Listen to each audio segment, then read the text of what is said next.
Hi everyone, क्या हाल है। Live नहीं हूँ, रिकॉर्डेड वीडियो है। तो आज मैं आपके लिए साइंस का 80 क्वेश्चन लाया हूँ। पहले जो एग्जाम चलता था पैटर्न तो उसका जो पहले का जो मॉडल सेट निकला हुआ है, तो आज मैं 80 क्वेश्चन लाया हूँ। पढ़ना तो ही है, एग्जाम में तो 48 ही क्वेश्चन आएगा साइंस में इस बार। अभी तक तो वही इन्फॉर्मेशन चल रहा। तो 80 क्वेश्चन लाए हैं और आप देखते हैं आप 80 में कितना बना पाते हो। ठीक है ना। वीडियो को ध्यान से देखिएगा, जिस तरह से लैब में पढ़ते हो उस तरह से रिकॉर्ड वीडियो, और बहुत कम समय में आपको 80 क्वेश्चन करने को मिल जाएगा मौका। मतलब समझ 80 क्वेश्चन बहुत ही कम, 30 मिनट के अंदर में ये वीडियो खत्म हो जाने वाली। तो पूरी वीडियो ध्यान से देखिए और नीचे कमेंट कर दीजिएगा कितना आपने सही बनाया। लेकिन एग्जाम में ऐसा नहीं कि 80 क्वेश्चन इस बार आएगा। जहां तक अभी तक नॉलेज है, जहां तक ऑफिशियल नोटिफिकेशन आया हुआ है, ऐसा नहीं माइंड रखना है कि सर 2023 के एग्जाम में भी 80 को क्वेश्चन आएगा। वो अभी बोर्ड ने क्लियर नहीं किया, क्लियर कर देगा तो फिर हो जाएगा। ठीक है ना। फिलहाल हमें क्वेश्चन बनाना है, मतलब नहीं 80 क्वेश्चन आए, 50 क्वेश्चन है, 60 क्वेश्चन है, हमें 100% बनाना है। ठीक है ना। तो उम्मीद करते हैं कि आप लोग अच्छी तरीके से बनाएंगे। चलो शुरू करते हैं और वीडियो देखते हैं, बहुत मजा आने वाला है। ओके, लाइक कर देना, पहली बात है चैनल को सब्सक्राइब करना। ओके, बिहार बोर्ड जो मैट्रिक एग्जाम ले रही है उस सवाल आने के चांसेस है। इस वीडियो से आपको बहुत ज्यादा हेल्प मिलने वाली है। तो इसमें से जो भी सवाल मैं बता रहा हूं, आपको हर एक सवाल को देखना है ध्यान से, और इसको करने के बाद आपके अंदर बहुत बड़ा सा कॉन्फिडेंस पैदा हो जाएगा कि आज मैं इस सब सवाल को भी आराम से कर लूंगा। इसके बाद जो भी सवाल आपके एग्जाम में देखने को मिलेगा आराम से कर लीजिएगा। स्टार्ट करते सबसे पहला सवाल है, और हाँ, पहली बार अगर चैनल पे आ रहे हो तो चैनल को सब्सक्राइब करना मत भूलिएगा, क्योंकि आपके लिए हम continue important guest question, viral question आपके लिए हम प्रोवाइड करते रहते हैं। तो भाई साहब ये तो आपकी हक बनती है। और हाँ, वीडियो को लाइक करना मत भूलिएगा। चलिए आगे बढ़ते हैं।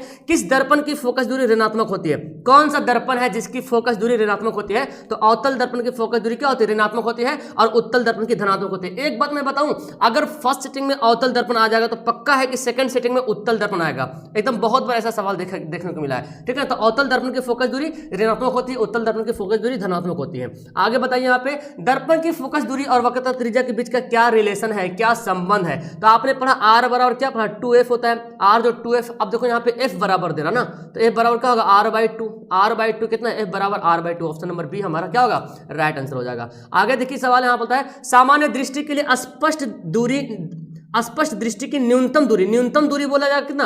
25 सेंटीमीटर। अगर फर्स्ट सेटिंग में अगर ये सवाल आ गया है 25 सेंटीमीटर न्यूनतम दूरी, तो पक्का है कि सेकंड सेटिंग में बोलता है अनंत वाला। अनंत दूरी क्या होता है? जो स्पष्ट रूप से अनंत दूरी देखा जा सकते हैं, है ना। मतलब कितनी दूर बिंदु देखा जाए तो अनंत होता है। ये भी सवाल बनता है आपके एग्जाम में। श्वेत प्रकाश का कौन सा रंग किसी प्रिज्म से गुजरने के बाद सबसे कम झुकता है? तो ये प्रिज्म में आपने पढ़ा होगा, यहां से गुजारते हैं कलर को, रेड, यहाँ पे वायलेट है, यहाँ पे रेड है। तो वायलेट तो सबसे ज्यादा झुका हुआ, बैगनी कलर ज्यादा झुकता है, लेकिन सबसे कम झुकता कौन? लाल रंग। लाल रंग का झुकाव सबसे कम होता है और बैगनी का झुकाव सबसे ज्यादा होता है। ये दोनों मैटर को लेकर चलेंगे, ज्यादा कम जो भी है ना, जैसे कि प्रकाश का अपवर्तन, परावर्तन, अवतल, उत्तल, धनात्मक, ऋणात्मक, ये दोनों का अगर लेकर चलेंगे तो दिमाग में सेट रहेगा आपका।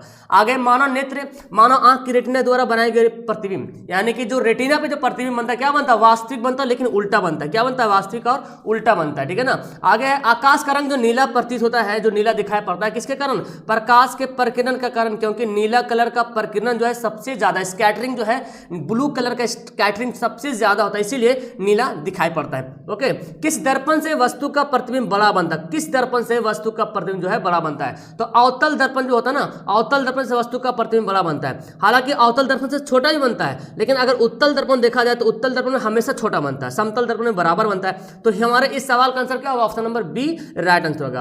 आगे बढ़ते हैं, कौन सा लेंस निकट दृष्टि दोष को ठीक करने के लिए उपयोग किया जाता है? निकट दृष्टि दोष, जिसको निकट दृष्टि दोष हो जाएगा उसको नजदीक का दिख जाएगा, लेकिन दूर का नहीं दिखेगा। अब दूर को देखने के लिए क्या चाहिए? अवतल लेंस की आवश्यकता उसको पड़ जाएगी। ओके।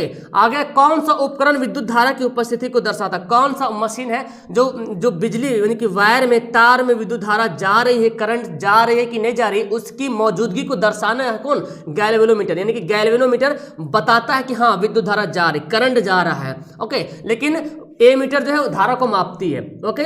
आगे, दाएं हाथ के अंगूठे के नियम किसने दिया? दाएं हाथ का अंगूठे का नियम बोला गया, दाएं हाथ का अंगूठे का नियम, तो मैक्सवेल हो जाएगा। क्या हो जाएगा? मैक्सवेल। लेकिन बाएं हाथ का बोलेगा बाएं वाम हस्त नियम, तो फ्लेमिंग होगा। ठीक है ना। दाएं हाथ का अंगूठे का नियम मैक्सवेल हो जाएगा। ओके। विभवांतर का ऐसा मात्रक क्या होता है प्यारे? विभवांतर का ऐसा मात्रक होता है वोल्ट होता है। बहुत इंपॉर्टेंट सवाल आपको एग्जाम में देखने को मिलेगा। अब देखो, कभी ओम दे देगा, प्रतिरोध का भी मात्रक देखा जा सकता है आपको, कुलाम यानी कि आवेश का भी मात्रक पूछा जा सकता है, एम्पियर यानी की विद्युत धारा का मात्रक भी आपसे पूछा जा सकता है। ओके, चलिए आगे बढ़ते हैं। किस संयोजन द्वारा प्रतिरोध का मान बढ़ता है? तो भाई साहब श्रेणी क्रम में जोड़ेंगे R1 plus R2 plus R3, जितना जोड़िएगा उतना बढ़ते जाएगा, और समांतर क्रम में जितना बढ़ाइएगा उतना घट जाएगा, है ना, जितना बढ़ाइएगा उतना घट जाएगा। तो मान किसमें बढ़ता है? श्रेणी क्रम में मान बढ़ता है और समांतर क्रम में मान घटता है, जितना आगे बढ़िएगा मान घटते जाएगा। ओके, चुंबकीय बल रेखाएं क्या होती है? काल्पनिक होती है। याद कर लीजिएगा, चुंबकीय जो बल रेखाएं होती है वो क्या होती है? काल्पनिक होती है। 1 किलोवाट घंटा किसके बराबर होता है? 3.6 × 10⁻6 जूल के बराबर होता है। 3.6 × 10⁻6 जूल के बराबर होता है 1 किलोवाट। आगे है नवीकरणीय ऊर्जा का स्रोत क्या है? नवीकरणीय ऊर्जा का स्रोत कौन हो जाएगा? देखो सौर ऊर्जा। क्या हो जाएगा? सौर ऊर्जा। हम इसको बार बार जो है रिन्यूएबल एनर्जी बोलते हैं, बार बार इसको यूज कर सकते हैं ना। सौर ऊर्जा जो है नवीकरणीय ऊर्जा का स्रोत है। नेक्स्ट है कौन सा लेंस अपसारी लेंस भी कहलाता है? ध्यान से याद कर लीजिएगा, अवतल लेंस को अपसारी कहेंगे और उत्तल लेंस को अभिसारी कहेंगे, ठीक है ना। इस बात को ध्यान में रख लीजिएगा, बिकॉज ये एकदम 100% सही है। बच्चे बहुत कंफ्यूजन होते हैं इसमें, मैं बता रहा हूँ, गारंटी के साथ बता रहा हूँ। उत्तल लेंस को अभिसारी बोलेंगे और अवतल लेंस को अपसारी कहेंगे, ठीक है ना। जिस प्रकार दर्पण में उत्तल दर्पण अवतल दर्पण को, जिस प्रकार दर्पण में अवतल को बोला जाता है अभिसारी और उत्तल जो दर्पण होता है उसको बोलते हैं क्या? अपसारी। तो भाई दर्पण उत्तल, दर्पण और लेंस में थोड़ा सा चेंज हो जाता है अभिसारी अपसारी में। ओके, यहां पे देखो क्या है, प्राथमिक प्रकाश का प्राथमिक वर्ण जो प्राइमरी कलर होता है वो तीनों blue, RGB, red green blue, ठीक है ना, RGB कलर होता है। ओके, आगे है कौन नेत्र का रंगीन भाग होता है? जो आंख का जो कलर होता है ग्रीन हो गया, किसी का आंख का रंग ग्रीन होता है, किसी का ब्राउन दिखता है, वो जो आयरिस जो होता है ना परितारिका, उसी की वजह से आंख का रंग जो है रंगीन होता है।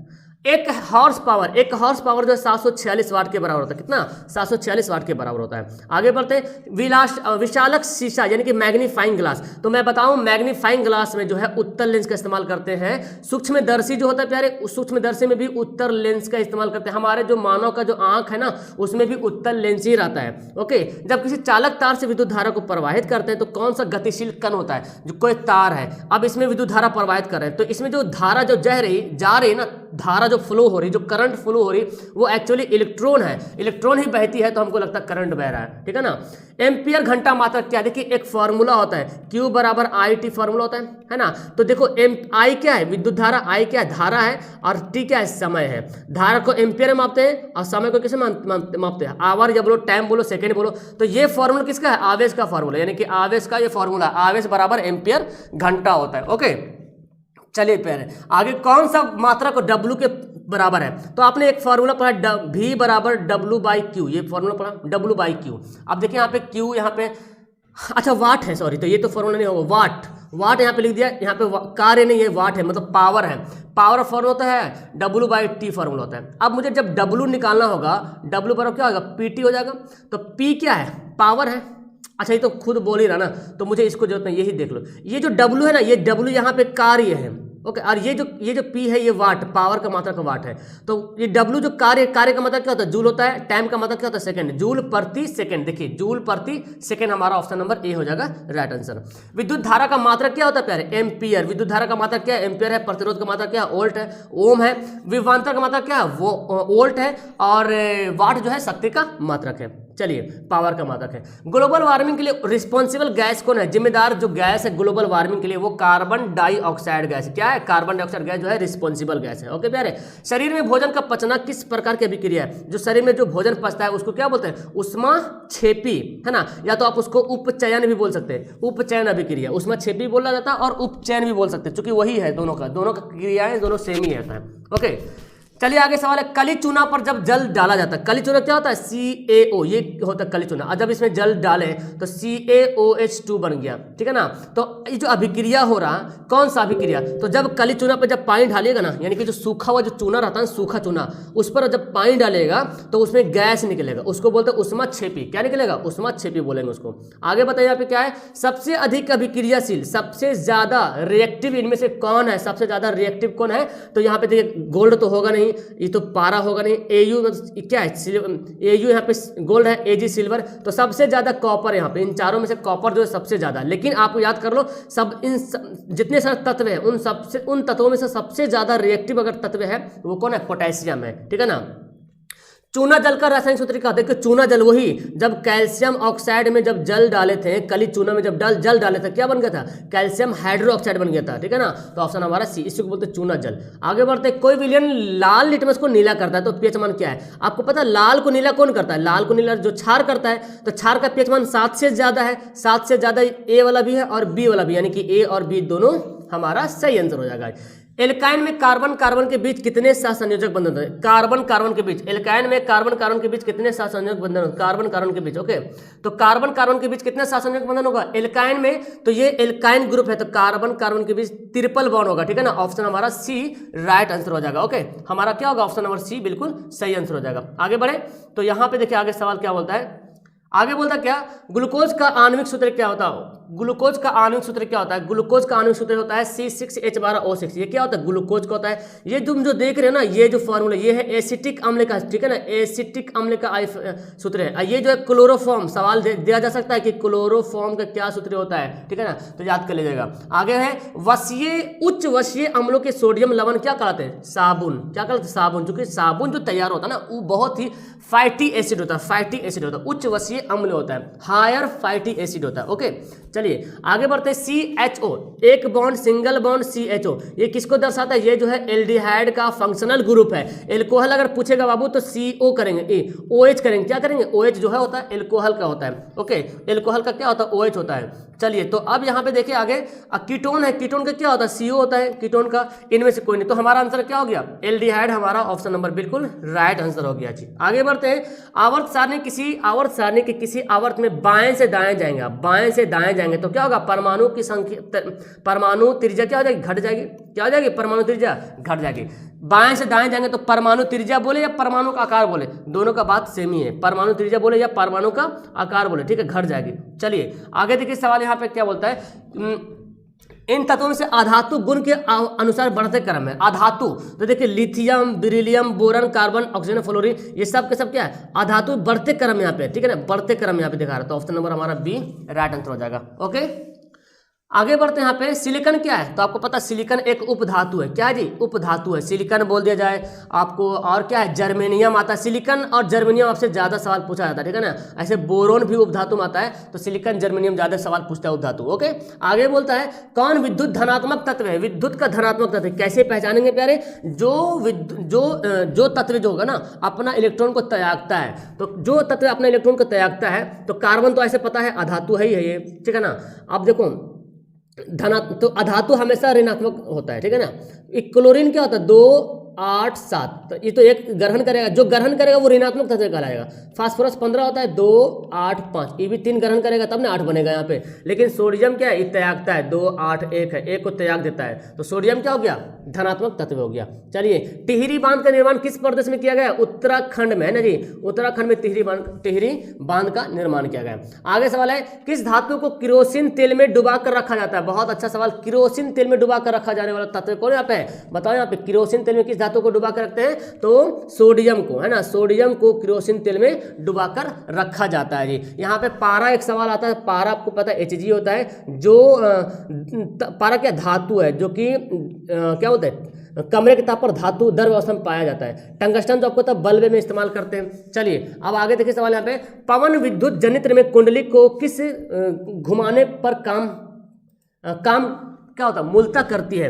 पवन विद्युत जनित्र में कुंडली को घुमाने का काम जो है मूलतः कौन करती है, कुंडली कौन घुमाता है, पवन विद्युत जनित्र। तो जो गतिमान हवा रहता है, जो हवा चलती है गतिमान हवा, वही जो क्या करती है, कुंडली को बार बार घुमाती है। तो हमारा आंसर क्या हो जाएगा, ऑप्शन नंबर सी हो जाएगा राइट आंसर, ओके। आगे देखो, कांच की अवतल लेंस की वायु में शक्ति क्या होती है, भाई साहब अवतल लेंस की शक्ति क्या होती है, अवतल लेंस की शक्ति ऋणात्मक होती है, तो ऋणात्मक है, वायु रहे चाहे जो भी रहे, है ना, क्या होगा, ऋणात्मक हो जाएगा।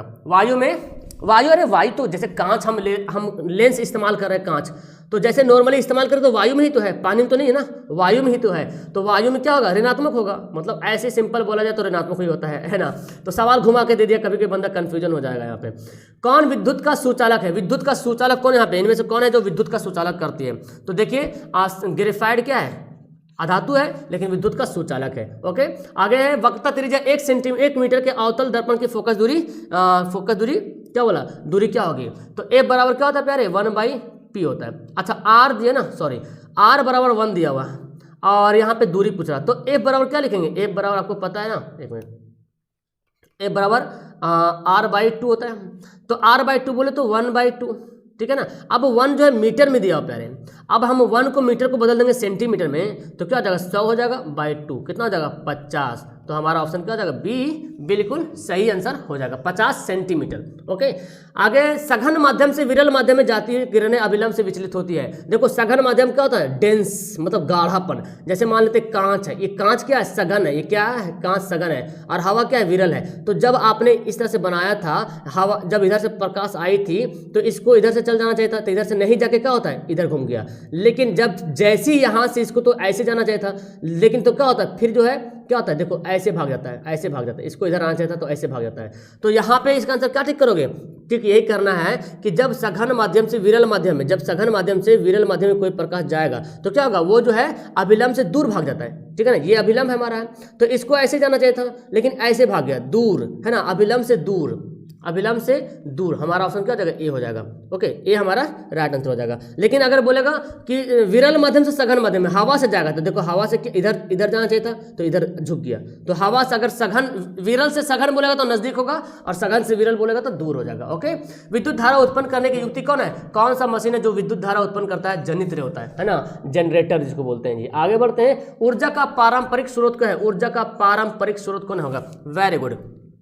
ओके, तो ये सवाल आपके लिए बहुत काफी इंपॉर्टेंट है। ऊर्जा का पारंपरिक स्रोत क्या हो जाएगा, कोयला, कोयला जो है ऊर्जा का पारंपरिक स्रोत है। आगे बढ़ते हैं, कांच की एक समांतर पट्टिका पर श्वेत प्रकाश तिरछी अपतित होती है तो कौन सा अपवर्तनांक के साथ घटित होगा, याद कर लीजिएगा विक्षेपण, क्या होगा विक्षेपण, जैसे आपने पढ़ा ना कांच में जो प्रकाश को गुजारते तो क्या होता है, वर्ण का विक्षेपण होता है, छितराव होता है, स्कैटरिंग होता है, डिस्पर्जन उसको बोला जाता है, ठीक है ना, विक्षेपण, वर्ण का विक्षेपण हो जाता है। ओके, चलिए आगे सवाल यहाँ पे देखिए, हमारे घरों में जो विद्युत आपूर्ति होती है 222 वोल्ट प्रत्यावर्ती, यानी कि क्या प्रत्यावर्ती क्या बोलते हैं, एसी धारा, हमारे घर में जो धारा आती है, जो विद्युत आती है वो क्या आती है, एसी धारा आती है, तो ऑप्शन क्या हो जाएगा हमारा सी बिल्कुल यहाँ पर राइट आंसर हो जाएगा। ओके, चलिए आगे पढ़ते हैं, आगे देखिए सवाल क्या बोलता है, आगे बोलता है क्या, जस्ता की परमाणु संख्या होता क्या होता है, तो बड़ा अच्छा सवाल आ गया, जस्ता की परमाणु संख्या, तो याद करिए जस्ता का परमाणु संख्या कितना होता है 30 होता है। ऐसे लोहा का भी बहुत बार पूछता है प्यारे, लोहा का बहुत बार पूछा है, लोहा का परमाणु संख्या 26 याद कर लीजिएगा, और सोडियम का भी पूछा है बहुत बार, सोडियम का 11। ओके,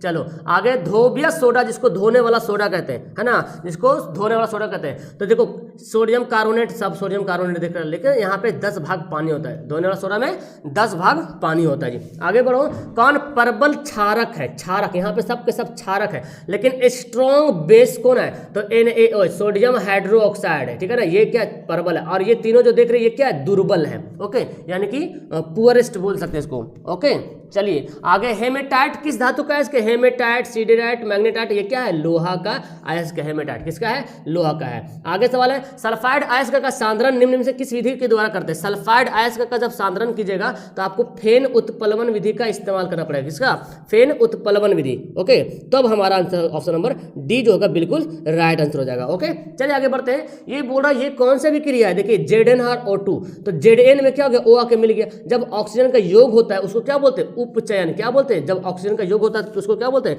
उपचयन बोलते हैं, और अगर ऑक्सीजन का ह्रास होगा तो उसको क्या बोलेंगे, तब बोलेंगे अपचयन, लेकिन यहाँ पे योग हो रहा तो उपचयन बोलेंगे।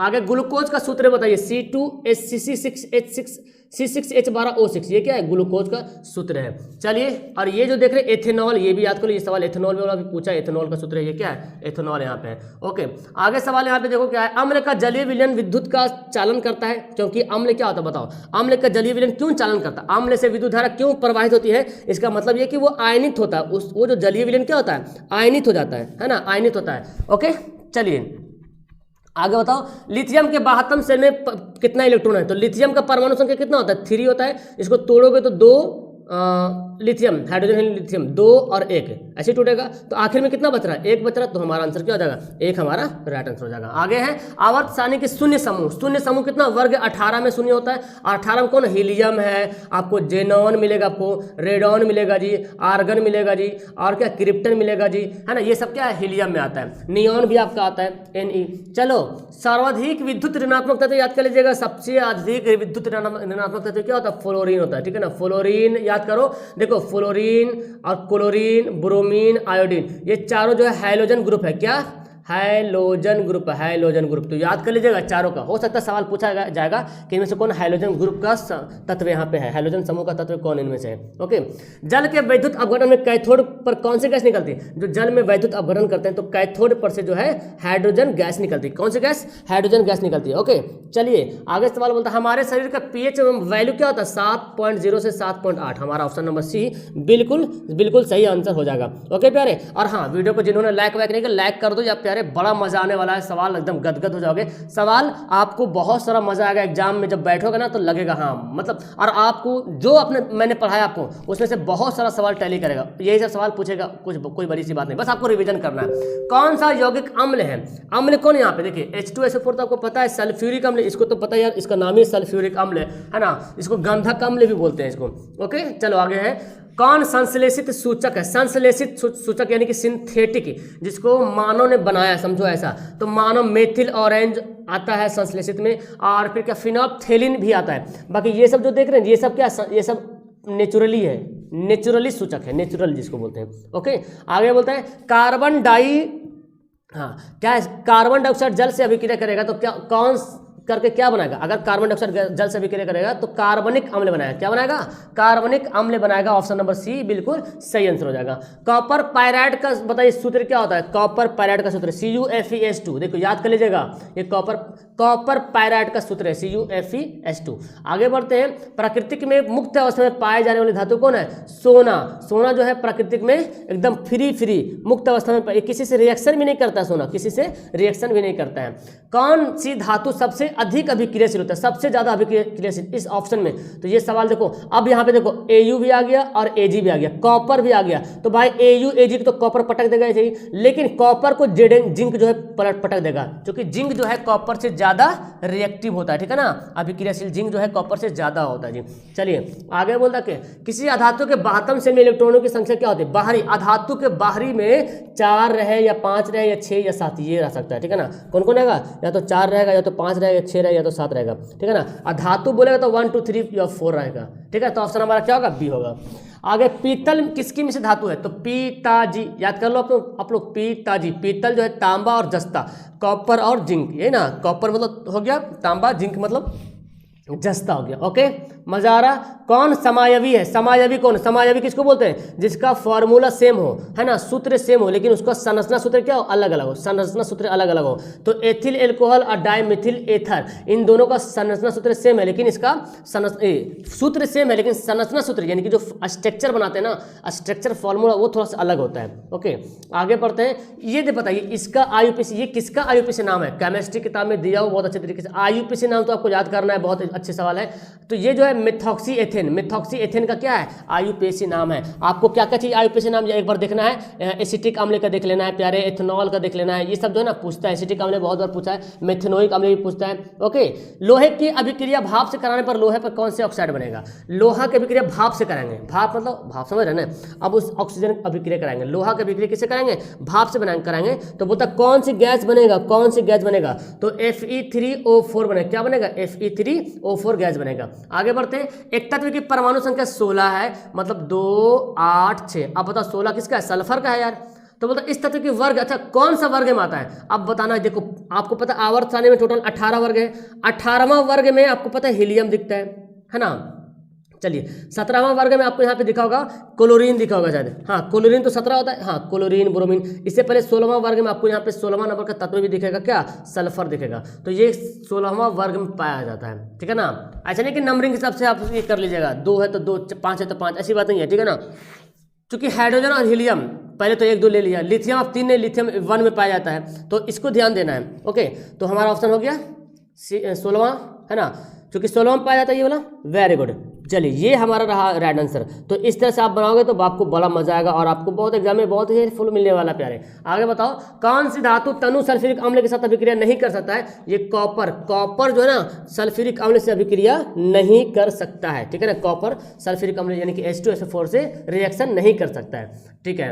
आगे यहाँ पे मिश्र धातु 90% और कॉपर 10%, 3 है। क्या है पहले? क्या है? मिश्र धातु 90%, कॉपर 10%, 3 है। तो ये किसका है? ये ब्रोंज से मिश्र धातु है कांसा तांबा और टिन का, तांबा और टिन का, तो तांबा क्या हो गया, कॉपर हो गया, और टिन हो गया, तो ये 90% ये होता है, 10% ये होता है। अच्छा पीतल के बारे में जाना है, पीतल जो है, पीता जो है, और पीतांबा, पीता तांबा जस्ता से, तो तांबा यहाँ पे 80% होता है, जस्ता जो है यहाँ पे 20% होता है। सोल्डर के बारे में याद कर लो, सोल्डर सीटी याद कर लो, सीटी सीसा और टिन, ओके, ये में से धातु इसका बन गया। ओके चलिए आगे देखो यहाँ पे जिंक, यहाँ पे ध्यान से देखेंगे, जिंक सोडियम हाइड्रोक्साइड के साथ अभिक्रिया करके क्या बनाता है, जिंक सोडियम हाइड्रोक्साइड के साथ अभिक्रिया करेगा तो क्या बनाएगा, ये बहुत ध्यान से देखना है, जिंक तो ये बनाएगा हाइड्रोजन गैस बनाएगा, क्या बनाएगा, हाइड्रोजन गैस बनाएगा। हमारा आंसर क्या हो जाएगा, ए हमारा बिल्कुल सही आंसर हो जाएगा जी। आगे बढ़ते हैं, कौन सी धातु वायु में उच्च ताप पर गर्म किए जाने पर भी ऑक्सीजन का संयोग नहीं करता, मतलब कौन सी धातु जब वायु में उच्च ताप भी करते हैं तो भी संयोग नहीं करता है, और वो कौन है, जो मुक्त अवस्था में पाया जाता है, यानी कि आप इसको, हाँ इसको एजी बोलेंगे, सिल्वर है ना, एयू एयू एयू एजी और एजी दोनों होता है, ठीक है ना, एजी और एजी यानी कि सिल्वर और सोना और चांदी दोनों जो है ना धातु में उच्च ताप पर गर्म करते हैं तो भी ऑक्सीजन से अभिक्रिया नहीं करता है। तो कहीं कहीं एजी तो कर लेता है, कहीं कहीं देखते हैं आप घर में देखोगे मम्मी या बहन के पास देखोगे पायल वगैरह पहनती है चांदी का, तो उसमें थोड़ा सा जंग लग जाता है, हल्का सा जाती है उसको साफ करवाने के लिए, लेकिन सोना में ऐसा नहीं होता है। लेकिन ऑप्शन के हिसाब से हमारा एजी फिर राइट आंसर हो जाएगा। ओके चलिए, अयस्क में उपस्थित अपद्रव को क्या कहते हैं, यानी कि जो अयस्क होता है जैसे हेमेटाइट है, अब उसमें जो अपद्रव मिला हुआ है तो उसको क्या बोलेंगे, गैंग बोलेंगे, क्या बोलेंगे, गैंग बोलेंगे। एंड आखिरी सवाल यहाँ पे आपके लिए है कि किस गुण के कारण धातुओं के तार बनाया जाता है, जो धातु से जो तार बनता है एक्चुअली उसमें क्या खूबी होता है, क्या कारण है जो धातु से तार बनाता है, उसमें तन्यता यानी कि डक्टिलिटी होता है जी। इसी के कारण जो है सोने की सबसे ज्यादा लंबी लंबी पतली पतली तारें बनाई जा सकती है, क्योंकि सोना सबसे ज्यादा तन्य होता है। ओके तो हमारा ऑप्शन हो जाएगा सी वाला आंसर। तो यहाँ पे मैंने 80 क्वेश्चन करा दिया है, आपको कैसी लगी वीडियो नीचे कमेंट करना, और बहुत हेल्पफुल मिलेगा। आपने जो भी सवाल पढ़ाया, मैंने जो भी आपने पढ़ा है, दैट्स वेरी वेरी इनफ है तुम्हारे एग्जाम के लिए। जिस तरह से तुमने मैथ में पढ़ा, मैथ में पढ़ने के बाद कैसा तुम्हारा परफॉर्मेंस रहा देख सकते हो, उसी तरीके से आपका साइंस में भी परफॉर्मेंस रहेगा बेहतर से बेहतर। ओके तो फिलहाल वीडियो क्लास करते हैं, जिन्होंने सब्सक्राइब नहीं कर रखा सब्सक्राइब कर लीजिएगा, क्योंकि ये आपके लिए भाई साहब हम हाजिर हैं हमेशा। ओके टाटा बाय बाय, मिलते हैं नेक्स्ट वीडियो में। बेस्ट ऑफ लक प्यारे, अपना 100% परफॉर्मेंस देना एग्जाम में, एकदम कंसंट्रेट के साथ पेपर को रंगना, ध्यान से गलती ना होवे। Okay okay bye bye.